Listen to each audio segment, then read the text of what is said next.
hope you are doing great. In this video, we'll be covering our chapter The Sound of Music. So मैं इस video में आपको ये chapter करवाने वाली हूँ एंड इस चैप्टर के दो पार्ट्स हैं. एक तो है ईवल ग्लेनी वाला और एक है बिस्मिल्लाह खान वाला. हम दोनों ही पार्ट्स इस चैप्टर के इस वीडियो में कवर अप करने वाले. तो let's start without any further delay. So सबसे पहले हम स्टार्ट करते हैं. एक 17 ईयर की गर्ल थी, ओल्ड गर्ल, हु डिसाइडेड कि उनको ना म्यूज़िक अपनी लाइफ पे एक करियर एज अ करियर वो म्यूज़िक परस्यू करना चाहती है. दो बीइंग कम्प्लीटली डीफ मतलब अनएबल टू हियर एनीथिंग, मतलब बहुत ही कम सुनाई देना. डीफ मतलब वो होता है. Okay, this aspiring musician feels the vibration of N approaching train. Aspiring मतलब ये ना बहुत ही ज़्यादा इंस्पायर्ड थी म्यूजिशियन. इनको ना जैसे कभी भी कोई अप्रोचिंग मतलब होता है कभी भी कुछ पहुँच रहा है. मैं जैसे आई एम अप्रोचिंग समवन मतलब मैं किसी के भी सामने पहुँचने वाली हूँ. सो अप्रोचिंग मतलब पहुँचना.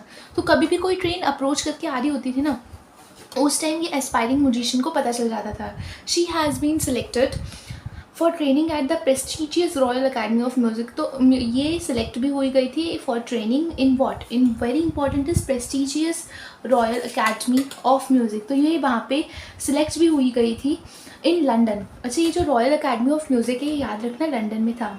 Ewell Glennie feels nervous yet excited on the first day of her training.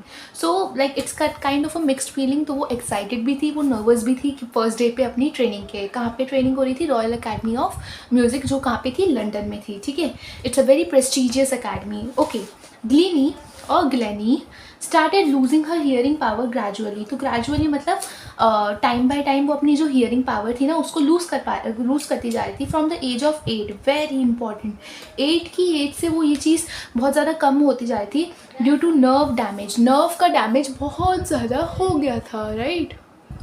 And she was also advise to send to school for deaf. तो ना कोई ऐसा स्कूल जहाँ पे डीफ कर सके. डीफ मतलब होता है कि ऐसा स्कूल जहाँ पे बच्चों को जिनको सुनाई नहीं देता उस स्कूल में भेजा जाए. But Evelyn was determined to lead a normal life. But Evelyn ने तो डिसाइड कर ही लिया था कि वो एक नॉर्मल लाइफ ही जिएंगी. एक नॉर्मल गर्ल है, वो नॉर्मल लाइफ जीने का उन्होंने सोचा हुआ था. And pursue her interest in music. जैसे उनका इंटरेस्ट इन म्यूज़िक में था उन्होंने वो ही परस्यू करने का सोचा हुआ था. Most of the people discourage her discourage her because persuonist Ron Forbes एक थे. persuonist is a kind of a person जो आपको एक right direction पे जाने के लिए बताते हैं. So there was a persuonist who is Ron Forbes noticed her potential. उन्होंने ना देखा कि हाँ ये जो एल्विल ग्लेनी है ना इनके अंदर एक potential, एक capacity है. And she is also very motivated her to feel music in different parts of her body. और वो feel भी करती है म्यूज़िक को अपने different parts of the body. Whenever you sing ना आप feel कर पाओगे अपने म्यूज़िक को अपने different parts of the body में. Anyway, he took 2 large drums for tuning. तो जो परसुनिस्ट है ना इन्होंने ना ट्यूनिंग के लिए मतलब बजाने के लिए 2 बड़े बड़े ड्रम्स लिए थे. Okay, Ewell Glennie immediately realized higher drum from the waist up and lower drum from the waist down. देखो ईवल को ना सुनाई तो देता था, मैंने ये बोल रही हूँ ना कि सुनाई देता था लेकिन कम सुनाई देता था. तो जो ईवल थी शी वॉज इमीजिएटली रियलाइज कि जो देखो 2 ड्रम्स थे, एक था बड़ा ड्रम और एक था छोटा ड्रम. दोनों ड्रम्स की आवाज़ ईवल को आ रही थी. हायर ड्रम की आ रही थी. ये याद रखना कि जो हायर ड्रम था ना उसकी आवाज़ ईवल को आ रही थी. किससे आ रही थी? वेस्ट अप से आ रही थी. वेस्ट अप से. और जो लोअर ड्रम था उसकी आवाज़ ईवल को आ रही थी वेस्ट डाउन से. तो ये चीज़ आपको याद रखने की बहुत ज़रूरत है, right. Forbes repeated the exercises and Forbes यही एक्सरसाइज करा था कि जिससे कि लार्जर ड्रम और स्मॉलर ड्रम पता चल सके. सो जो रॉन फॉर्ब्स था ना वो ये रिपीट कर रहा था एक्सरसाइज जिससे कि पता चल सके कि ईवल को कितना सुनाई दे रहा है हायर ड्रम से और लोअर ड्रम से. Now evil could feel certain notes in different parts of a body. Different parts of a body में ईवल के जो नोट्स थे ना जो भी वो बजा रहे थे. कौन बजा रहा था? रॉन फॉर्ब्स जो बजा रहे थे वो सुनाई दे रहा था ईवल को अपने डिफरेंट पार्ट्स में बॉडी के. During her 3-year course in royal. अच्छा देखो ये याद रखना, ये जो मैंने आपको रॉयल अकेडमी ऑफ म्यूज़िक बताया जो लंदन में थी, बहुत ही प्रेस्टीजियस अकेडमी है. वहाँ पे ईवल का जो था ना कोर्स वो 3 years का था. Very very important. ठीक है, evil scored highest marks in the history of academy. Evil ने सबसे ज़्यादा हाईएस्ट मार्क्स अपनी पूरी हिस्ट्री, जो ये हिस्ट्री थी ना अकेडमी की, सबसे ज़्यादा मार्क्स ईवल के आए थे उसमें. Okay, got most of the top awards and started giving solo performance. सबसे टॉप अवार्ड्स किसको मिले थे? ईविल लैनी को। एंड वो अपने खुद के सोलो परफॉर्मेंसेस भी कर रही थी। तो आप जैसे जब भी आप ऐसे म्यूज़िक करते हो और अगर आप बहुत अच्छे से सक्सेसफुल हो जाते हो तो आप सोलो परफॉर्मेंस भी करते हो एंड ऑल।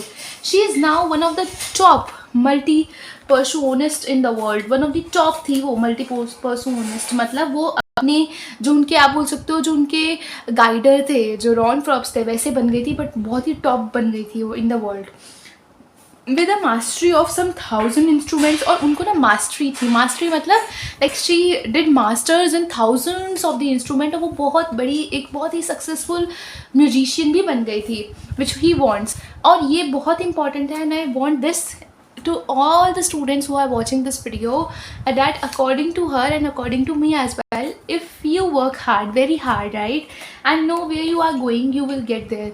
पता है आपको यहाँ पे जाना है और आप बहुत work hard कर रहे हो, then no one can ever and never stop you from that, right? It is fascinated to watch evil working without much efforts. और ये बहुत ही ज़्यादा fascinated लग रहा था, बहुत ही ज़्यादा अच्छा लग रहा था, right? So it is very very fascinating to watch Evelyn working without much efforts. और बहुत ही अच्छा लग रहा था क्योंकि ना ईवल को इतने एफर्ट्स भी नहीं कर पा रहे थे, वो बहुत ही अच्छी तरीके से वो she is doing her career, right. She speaks clearly as she could listen till the age of 11। अच्छा, वो ना बिल्कुल सही तरीके से बोल भी पाती थी because she could listen till the age of 11 की एज तक वो ही सब कुछ सुन पा रही थी, right. During conversation she watches lip movement, face and specially eyes. Okay, so एक चीज़ तो ये पता चल रही थी कि ड्यूरिंग द कन्वर्सेशन वो क्या देखती थी, वो ना लिप की मूवमेंट देखती थी, फेस देखती थी, स्पेशली आइज़ को देखती थी। और उससे उनको समझ आ जाता था ईवल को कि क्या सामने वाला बात कर रहा है, right. She had learn French and basic Japanese. तो उन्होंने कौन कौन सी 2 लैंग्वेजेस सीखी? एक तो French language and Japanese language. Both are very beautiful languages. While playing instruments, she remained barefoot on wooden platform. Okay, very very important is जब भी जैसे प्लेटफॉर्म वुडन होता था ना, लकड़ी का प्लेटफॉर्म, जैसे ये एक प्लेटफॉर्म है लकड़ी का, वो हमेशा barefoot होती थी, without any kind of slippers and all sandals. वो बिल्कुल अपने कोई भी चप्पल वप्पल नहीं पहनती थी उस टाइम वो on wooden platform. So that क्यों ये ऐसा करती थी? So that the vibration pass through her barefoot। जो vibration है ना वो pass through her barefoot and up her legs। she could feel music through every part of her body। क्योंकि क्या होता था ना कि उससे ना वो वाइब्रेशंस आती थी और फिर वो अपने हर एक बॉडी के पार्ट पे उस चीज़ को महसूस कर पाती थी, right. She could feel music through every part of her body, that is skin, cheekbones and even hair। she left the echo of sound flowing into her body by learning against the drums। इससे उनको पता चलता था कि वो कैसे sound produce हो रही है, या फिर किस में ज़्यादा साउंड प्रोड्यूस हो रही है, किस में कम साउंड प्रोड्यूस हो रही है।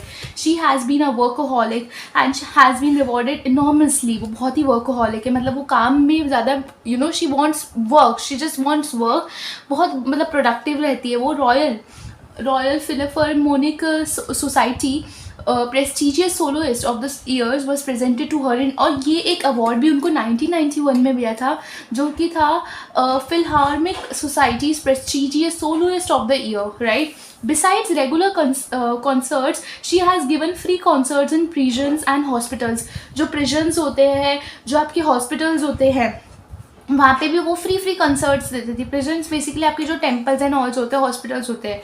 Teaching young musician is her top priority. और वो यंग म्यूजिशियन जो बच्चे होते हैं, जिनका एक इंस्पिरेशन होता है कि उनको भी अपनी लाइफ में म्यूज़िक आगे परस्यू करना होता है, उनको भी वो बहुत अच्छी तरीके से टीच करती थी। She was an inspiration for lot of us, right. She has played persuasion in front of her orchestra, और वो परसुएशन भी प्लेस करती थी। So this is about this particular part. Let's start with the next part we have, right? So the Shehnai of Bismillah Khan. Bismillah Khan was a great Shehnai player. He belonged to a family of professional musician। तो आपको पता ही है बिस्मिल्लाह खान का नाम आपने सुना ही होगा अपनी लाइफ में, और नहीं सुना तो अब आपको मैं बहुत अच्छी चीज़ें बताने वाली हूँ। तो लेट्स बिगिन। बिस्मिल्लाह खान बहुत ही ज़्यादा ग्रेट शेहनाई प्लेयर थे। वो एक ऐसी फैमिली से बिलोंग करते थे जहाँ पे सारे प्रोफेशनल म्यूजिशियंस होते थे। He was attract toward shehnai at the age of 3।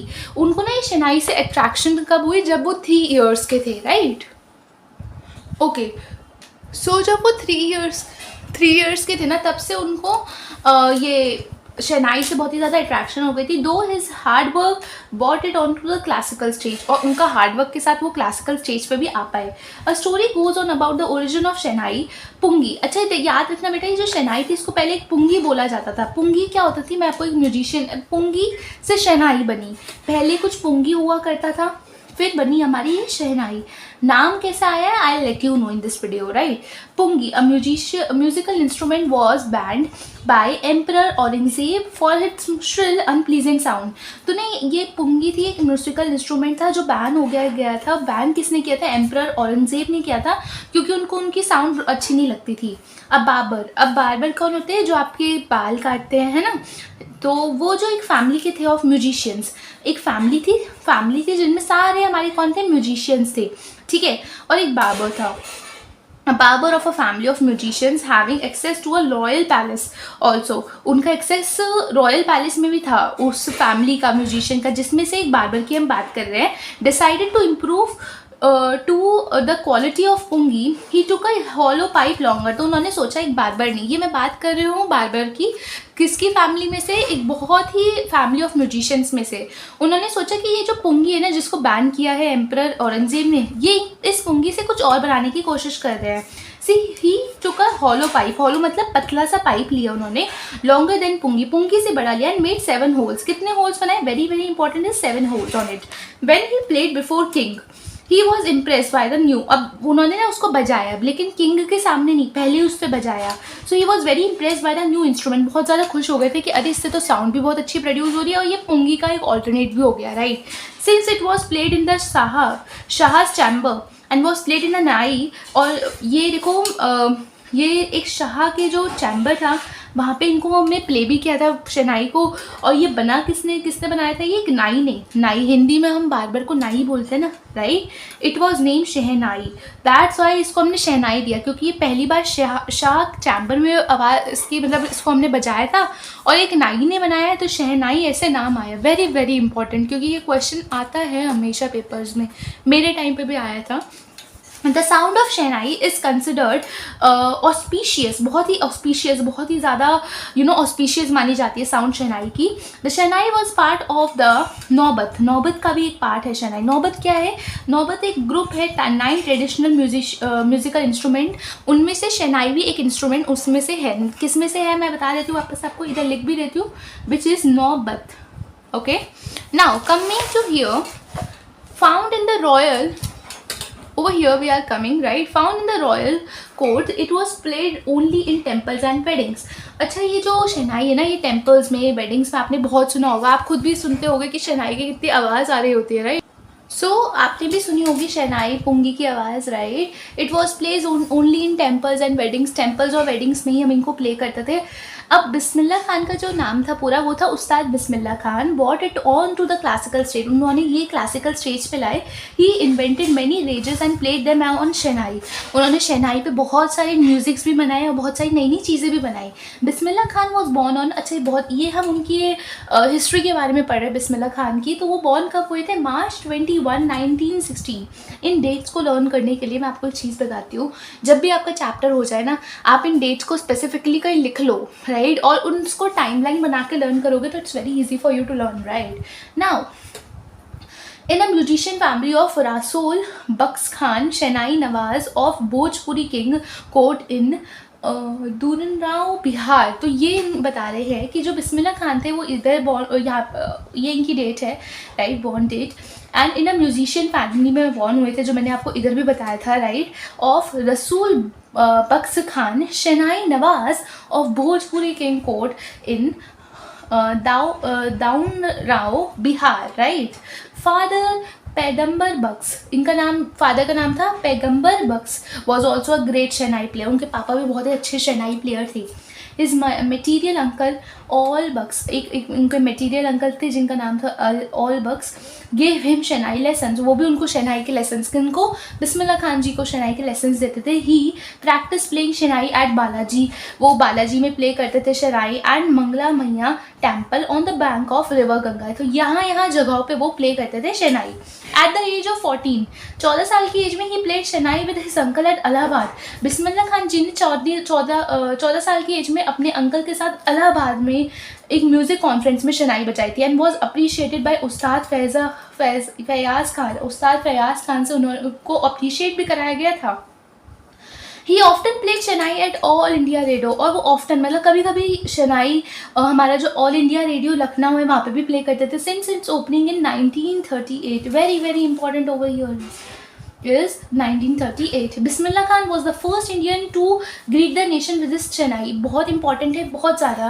Bismillah Khan एक पहले ऐसे इंडियन थे जिन्होंने अपने पूरे नेशन को ग्रीट किया था, वेलकम किया था with शनाई on 15 August 1947 in raag Kafi, right. Impressed with shehnai film director Vijay Bhatt, एक विजय भट्ट फिल्म डायरेक्टर थे, named a film Goonj Uthi शनाई।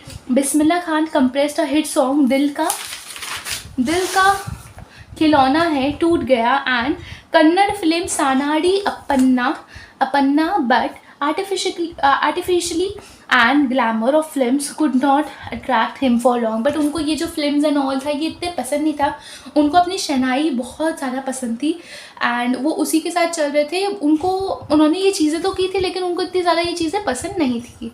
So that's it for this chapter. I hope आपको चैप्टर समझ आ गया होगा and do support, and if you want these notes, the notes are available on this channel on my Telegram group, so you should check out my Telegram group, and if you have any kind of doubt तो आप मुझे मेरे Instagram पे भी which is this one, आप इस पे भी मुझे DM कर सकते हो या फिर आप comment section में भी बता सकते हो। I will try my best to solve it. Okay, see you in my next video. Thank you for watching. Bye bye, keep learning.